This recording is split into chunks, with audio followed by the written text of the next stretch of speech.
Hello, everyone. Welcome, welcome. Got a little bit of a bonus this morning for everyone. I do have a motion, a reply that has been filed by the government just a couple days ago. So we're only a couple days behind here, but this is out of the Florida case, everybody. So it's pretty short response. I thought I'd go through it this morning while I had just a little bit of time. So let's label this up. This is the US v. Trump case here. And this is the Florida case. And this is the government's reply. So here we go. It's only a few pages. And I will, of course, turn on comments for questions after I have finished reading through it. Good morning. Good to see everybody. Hello, Frank. Always good to see you. We've got a lot on our docket this week, everyone, so I figured whenever I got the chance, I would sit down and share the documents as I'm going through them here. So welcome in, everybody. Good to see all of you. Hello, Olga. Thank you for coming. Estelle, good to see you all. So I will turn comments on after I have finished going through this document. I just want to make sure here I'm in frame, and then I'll go ahead and dive in. It's not very long. So just to catch everybody up, this is the Florida case. Now, the government had put in a motion for Mr. Trump, Nara, and De Oliveira if they had planned to use the defense that they were just listening to counsel, or that Trump was listening to counsel. So advice of counsel defense, that he needed to plead that out as an affirmative defense, which is a category of defenses that we have to plead before we get too far in our case as part of our rules of criminal procedure. So the government had filed that, asking for notice of that if he was going to use that defense. Then Mr. Trump and his team had filed they didn't have to. They shouldn't have to give that information if they don't want to. And then we now have the reply coming back from the government on what they think about that, and again, whether or not this defense needs to be used. It needs to be pled early. Now, as a friendly reminder, whenever we have an affirmative defense, so something like self-defense, defense of others, something along those lines, or insanity, if it's an affirmative defense, those need to be pled out again before you get to trial according to the rules. Now, advice of counsel is an affirmative defense, but this specific defense is not specifically mentioned in the federal rules of criminal procedure. So whether or not he has to plead it out or not, again, it's being left up to the court.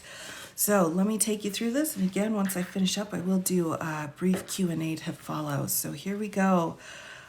This is, of course, Judge Cannon presiding over this case, and out of Florida. This was just filed a couple days ago. Government's reply in support of motion for notice and disclosure regarding advice of counsel defense.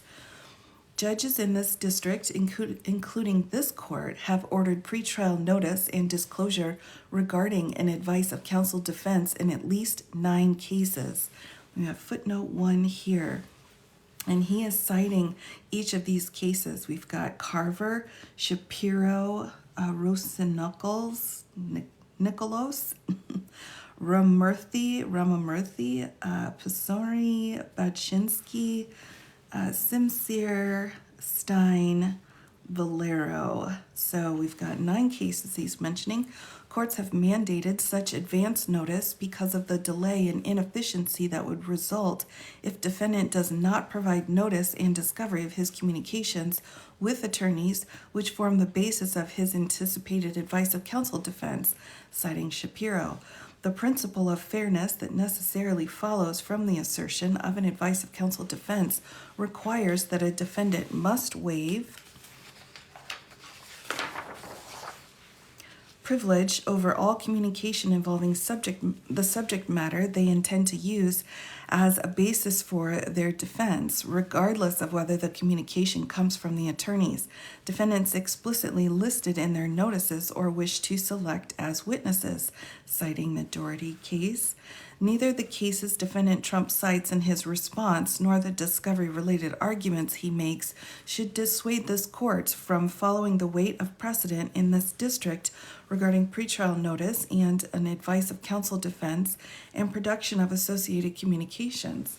And then we have footnote number 2 here, stating, although neither defendant Nada nor defendant De Oliveira has thus far indicated any intention to rely on an advice of counsel defense, defendant Trump's response notes that they join his opposition.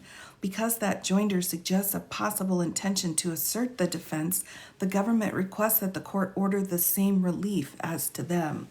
So as to the co-defendants here, the government has gone beyond what is mandated by the rules of discovery to provide a roadmap of the evidence and its case in chief through a detailed indictment and early production of witness interview transcripts, grand jury transcripts, and other Jenks materials. By the time of the government's proposed notice deadline, defendant Trump will have had the bulk of discovery for several months, more than sufficient time to decide whether to pursue an advice of counsel defense, and courts in this district have rejected similar arguments about the volume of discovery, militating against the court entering an order compelling notice of the defense, citing the Carver and Stein case. Number 1. Contrary to Trump's claims, the weight of precedent in this district supports pretrial notice and disclosure of advice of counsel defense. As the advisory committee noted in crafting modifications to Rule 16 of the Federal Rules of Criminal Procedure, district courts have the inherent right to enter an order under this rule and should at times exercise discretion to order the defense to provide pretrial disclosure of evidence to the government where it is in the interest of effective and a fair criminal justice administration, citing the Notes Advisory Committee on 1974 amendments to the Rules of Criminal Procedure. Cases involving a potential advice of counsel defense present such an exceptional situation where pretrial disclosure is necessary to avoid delay and inefficiency, citing Shapiro. Defendant Trump argues that inherent authority is not a basis for shifting the office's burden of proof to President Trump. That argument is misguided. 11th Circuit precedent specifically provides that a defendant bears the burden of production in raising an advice of counsel defense because good faith reliance is an affirmative defense, citing the Vernon case and the Shamsuddin case, explaining burdens of production and persuasion in context of affirmative defenses generally, citing the Einstein case, when the defendant presents evidence that he disclosed all relevant facts to his attorney and relied on the attorney's advice. Based on the disclosure, the trial court must instruct the jury on the defense of good faith reliance on counsel, and allowing defendant to raise an advice of counsel defense in the absence of a proper factual predicate also risks juror confusion and a waste of time and resources, regardless of whether the jury instructions on the advice of counsel defense is ultimately given, citing Shapiro. Those facts, when considered alongside the fact that the government would not otherwise have access to discovery related to the defense, confirm, as the many courts ordering pretrial notice and disclosure have found, that there is nothing improper, much less unconstitutional, about doing so.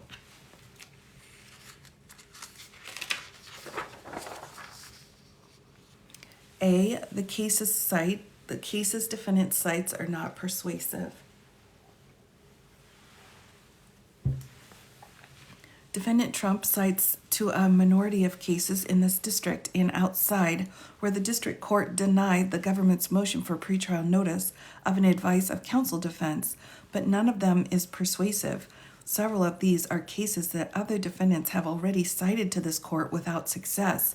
See Carver, citing Wilkerson, citing Meredith, citing S. Forms, citing Young also. In a case from Nevada that Trump cites, the government apparently cited to no in-circuit authority for the requested relief. And in another case, the government apparently cited no authority at all for the relief sought, so not so here.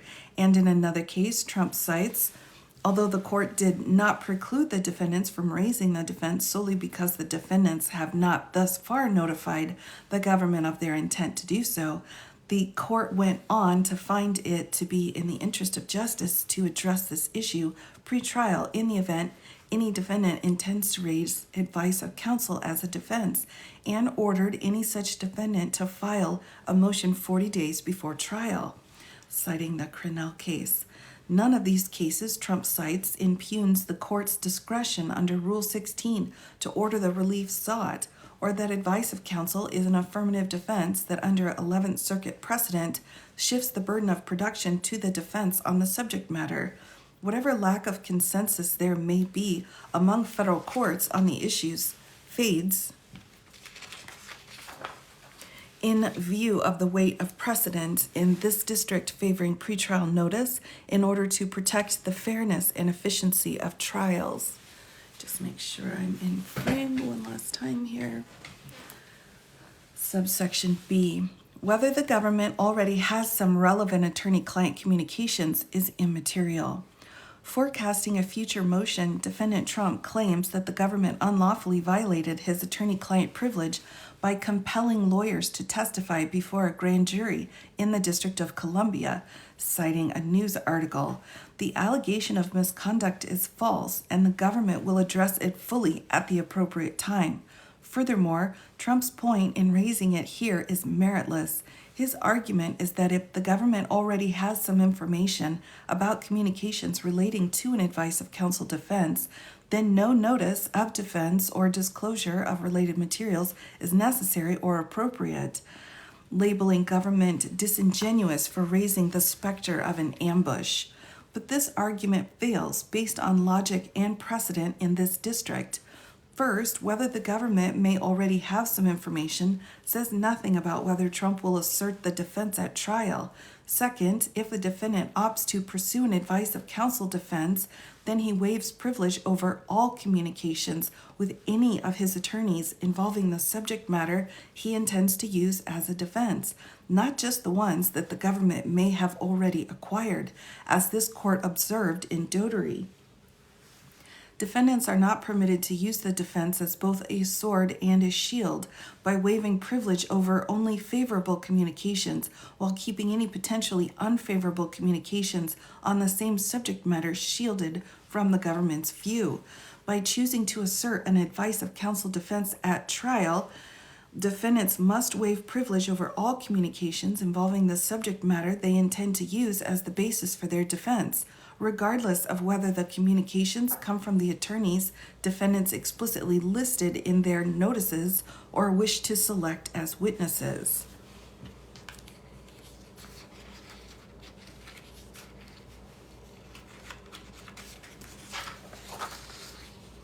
In Stein, the government sought pretrial notice of an advice of counsel defense, and the defendant opposed, arguing this is a unique case in which the government has already reviewed and even relied on privileged materials in prosecuting Stein, because the district court had found that certain attorney-client communications were within the crime-fraud exception and had ordered their disclosure to the government. As a result, the defendant argued the risk of unfair surprise to the government at trial is negligible. The district court rejected the defendant's argument, noting that the defendant never states that the only documents he could rely on in support of the advice of counsel defense are documents that he has waived privilege on or that the government has already reviewed. The court should reject Trump's similar argument here. Subsection C. The government has exceeded its discovery obligations, and the volume of discovery does not affect the necessity of a pretrial notice of advice of counsel. Defendant Trump also asserts that the special counsel's office is not in compliance with its discovery obligations, suggesting that as a result, the court should not order the relief sought here. But the government has exceeded its discovery obligations, as acknowledged by defense counsel at the last hearing in this case held on November 1st of 2023. The special counsel, as they have represented to the court accurately, have provided a lot of material that in many cases the defense wouldn't get so early, including the grand jury transcripts and traditional Jenks and 3500 material for the most part, and that is certainly helpful for President Trump and for all of the defendants in preparing a defense and preparing and going through discovery. That the defense will file motions to compel or that the parties may disagree about the scope of discoverable information does not equate to the government being out of compliance with its obligations and has no bearing on whether the defense should be required to give pretrial notice of an advice of counsel defense.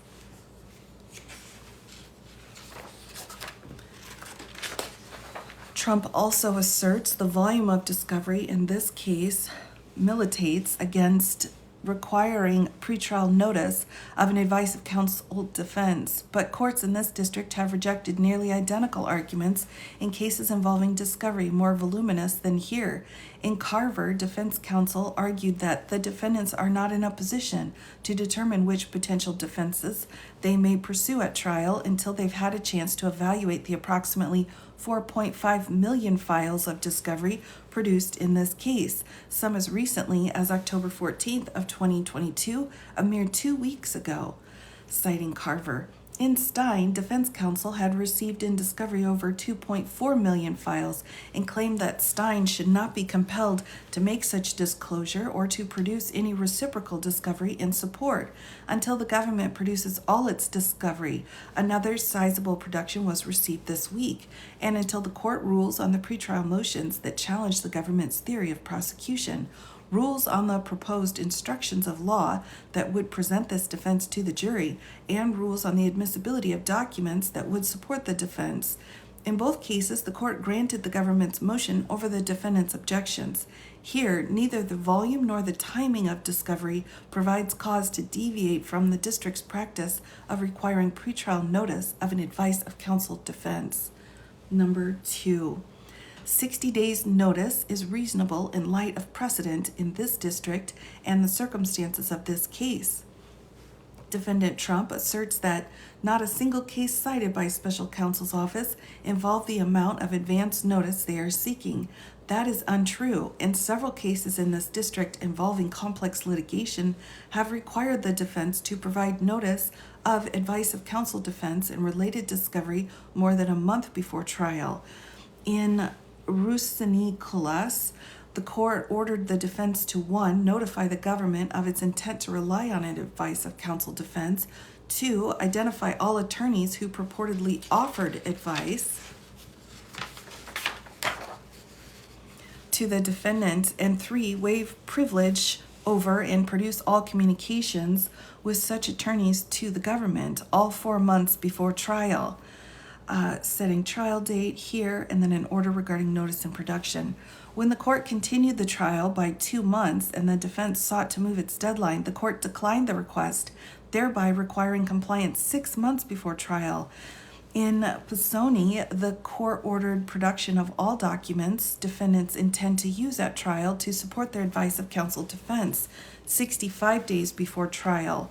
And in Carver, this court required notice and production of attorney-client communications 35 days before trial.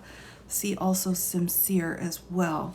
In some of the cases in this district where a shorter notice period was required, the government had filed a motion for disclosure about 40 days before jury selection, and therefore longer notice was not possible.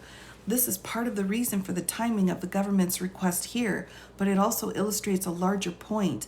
The court has crafted a pretrial schedule aimed at narrowing contested issues before trial, so that once a jury is impaneled, trial can proceed efficiently and fairly.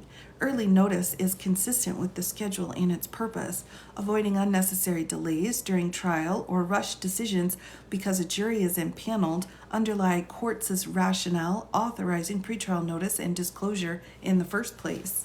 Finally, although Trump cites several out-of-district cases to support his claim that 60 days is unreasonable, he fails to note another case in which he is involved that is instructive. Citing the DC case here, also involves substantial discovery. saying the defendants alluding to 13 million pages of discovery. In the DC case, the defendant proposed to provide notice of an advice of counsel defense 7 weeks before trial. Defendant agrees to provide notice to the prosecution of whether he intends to pursue formal advice of counsel defense at the time jury instructions are due, which is currently January 15th of 2024. The district court accepted the defendant's proposed and imposed the deadline not just for notice of the defense, but also for production of associated communications and evidence. Number 3, conclusion. For the above reasons, the court should enter an order: 1, requiring each of the defendants to provide notice indicating whether he intends to rely on an advice of counsel defense at trial, and if so, to waive privilege over and produce to the government all communications with any attorneys who purportedly provided such advice, as well as any other communications involving the subject matter the defendant intends to use as the basis for his defense no later than 60 days before trial begins, and 2, barring any defendant who fails to comply from raising the defense before the jury. And we have this signed by respectfully submitted Jack Smith, special counsel. So there is that reply for advice of counsel out of the Florida case. I will go ahead and turn on comments so we can kind of catch up on the Florida case. And I can answer any questions that anybody may have.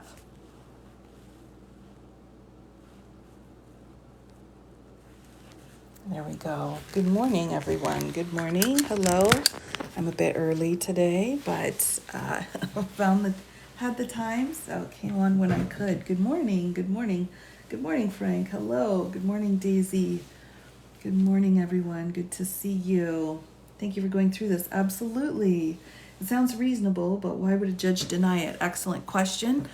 The only reason I can foresee this being denied again is because specifically advice of counsel is not listed in the rules, although the amount of precedent that the government set out here for this particular court is compelling. Good morning. Hello. Hello, everybody. It is very compelling, so I'm not sure how Judge Cannon would get around that, honestly. It's very well written. Yes, good morning. Hello, hello, hello, hello. Hello. So I thought it was very well written, and again, I thought it was also very telling that Jack was able to cite the DC case where he's saying the same defendant is claiming he's fine doing it in this other case. Why can't he do it in this one? So I missed your deposition. Oh, no problem, Alan. I'm a little bit behind uploading to YouTube, but I did get that one actually processed. So that one should be up on my TubeAView channel very soon. So keep saying 60 days isn't enough. Did Trump ever say how many he thought was? Great question, Chris. No, he didn't. Again, though, I believe this case he did ask to actually have it moved, I think, to like 2025. So his schedule, I think, is a bit different. Self-incriminating. I know. What are we doing? Oh, good morning, Kristen. Yes, so we've got a lot of things going on this week, everybody. So I'm going to kind of be coming on and off as I'm going through things, just to kind of get things off of my desk, honestly. So I'm going to be a bit of a moving target this week. I will be on for sure Tuesday and Thursday evenings at 7, my normal time, but I will be just doing quite a few bonus lives in between throughout the days and various evenings as well, because there's just so much going on. So I can't I don't have a specific schedule set, but I will be kind of popping on and off as we go through different files and different things that are, I think, really important. We just have so much going on right now. And we do our best when it comes to muting. I've got over 25 different moderators that come on and help me throughout all of my lives, and they all have a basic set of rules, and they are just do their best. Sometimes people get muted by accident. Sometimes people are given warnings that they don't heed. So I have to be very careful with my lives because I have received some pretty significant threats in the past. So my moderators just do their best. So I do apologize for anyone who feels unfairly muted, but they are just following the instructions that I've given them. Yeah, yeah. I can help if you need moderating. Oh, thank you. I appreciate that. Yes, no, I've got some wonderful moderators. I'm very thankful. You know, we're humans, we all make mistakes, but my moderators have my full and complete support. Complete support. Yes, yes. Thank you, Frank. So, but I understand a lot of people do get frustrated with that and feel they have been muted. I've actually had a dear friend of mine who was muted, and she was like, "What happened?" I'm like, "Well, you know, sometimes that just happens, especially with people who are being very sarcastic, which is very funny if you know that it's sarcasm, but these days, sometimes we just don't know if someone is truly saying something or if they're being sarcastic. So sometimes that can be a problem. Uh, so cool to listen to the case as it gets put into form. Oh yes, I think it's very fascinating. I think we have, you know, as we step through each one of these cases, we've got a full schedule. Let me pull out our calendar, everyone, so we can kind of review what is going on here. We have a very full schedule. Get to paraleaguing. Have a great day. Tiffany, have a fantastic day. I wish you all the best in your day today. Hopefully everyone will be not awful. Be pleasant. Oh my gosh. February 8th. Yes, February 8th. We do have arguments. If you were the judge, how would you rule on this motion? Well, for me, it looks like there's plenty of precedent setting and supporting. So I would need to go through and review this precedent first and then make my decision based off of that. But it's already, again, this kind of an affirmative defense to me seems like a no-brainer to plead it out. But it obviously, you know, if it's not specified in the federal rules, I can see why there could be arguments about it. But why would a judge not want to streamline a case on schedule? Great question, and that's something only Judge Cannon can answer, truly. So, New York State election machine testing today. Oh, good times, Frank. That'll be fun for you. That's good times. Yay. So this is our, nothing as exciting as that going on for us, but so this is our schedule this week, everybody. It's super busy. We have a very busy week this week, so have you seen his filings for immunity in the Georgia case this morning? No, I've not yet, Ravioli. Georgia is next up on my docket. The last thing I had out of Georgia was a request to withdraw as counsel for Cuddy. So that's the last bit that I had out of Georgia. So I am planning to head over there, but I don't doubt it. I don't doubt he'll be pleading in all of his cases. So we've got a lot of his cases going on. We have the Court of Appeal arguments coming up, also joint discovery in Florida. So in this case is due tomorrow, the status of joint discovery. We also have closing arguments for the civil New York case. And then we have an expert witness question going on in Florida, which may or may not go at this point. So we'll have to see. But our Satin filed to have them thrown out. Oh, okay. Satan. Well, I'll have to check those documents. These cases are moving fast, everybody. We also, you know, we have huge arguments coming up tomorrow, but we also have the Carroll jury coming in for the damages portion. So we've got closing statements here and then damages coming up. So the next couple of weeks are going to be pretty busy. Pretty busy. As we go through everything. But, and then of course we have our Supreme Court oral arguments coming up as well. So let's take a peek real quick here. Oh, we have, actually I don't have the briefing schedule. I'll have to set that up, everyone, but we do have a briefing schedule due to, I'll need to add that onto my calendar. But we do have a date set out for briefs for the Supreme Court coming up in the next couple of weeks, and then we have oral arguments set out coming up that first weekend in February.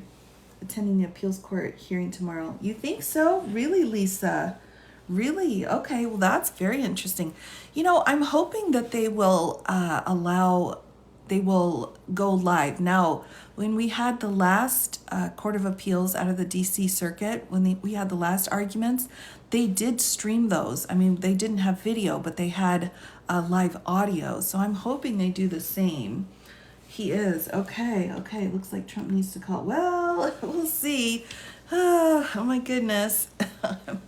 Yikes. We'll see how that goes. But I do need to get that briefing schedule up, though. Let me make a note of that before I forget. Because I forget very easily. There's just so much going on at the moment. So, briefing schedule to calendar. So I am planning, everyone, just so that you know, I am planning to actually do a post on my January calendar, and I'll have that up by the end of the day today. Just a post going through what is going on after I add a couple more things to it. So that will be up soon, so we'll be able to have it. You think it's audio available online? Okay, excellent, excellent. I hope so. I think it'll be really interesting. It'd be very interesting in person. Yeah, I mean, good luck. Does the Supreme Court hear his case around February 8th? Yes, Lancelot. Yes, it's coming up. So we have briefs due in the Supreme Court, and I don't have them on here yet. I will put them on here, but we've got briefs due in the next couple of weeks from both sides, and then we've got oral arguments set on the 8th. That would make an interesting... Yeah, I think so too. So it will be a very interesting set of circumstances. But so I will be posting on this. I'll probably just do a post right after I finish this live up this morning. But I will do a full post so everyone can check out the calendar and get an update for what's going on for the next 2 weeks at least, because things are going to start getting a little bit crazy around here timing wise. But today I wanted to make sure that I shared the government's reply on this advice of counsel issue that's been going on in the Florida case. So this is specific to the Florida case.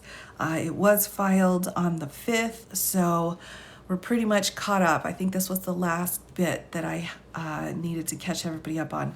We're caught up on the DC case so far. We're caught up on the New York civil case. I do plan to take a live and go through the New York criminal case. I've got some information on that too, and a few updates on that, so that will be coming up. And then I do plan on spending quite a bit of time also updating everybody on the Carroll case, because I think it's good to know where we started and how we got to where we're at. So that will be coming up as well. So lots of things to look forward to. What do you mean start to get? Well, I suppose it's been a little bit bonkers, hasn't it? It has been. He's attending E. Jean Carroll's too. Okay, well, and that makes sense because we do have a jury coming in. So we have a jury coming in for the Carroll case. And again, everybody, I need to get the briefs written down, the briefing schedule here. But we've got briefs for the Supreme Court. We've got the Court of Appeal. We've got the civil case. And then we've got the defamation damages case arguments coming up as well. Quite a bit going on.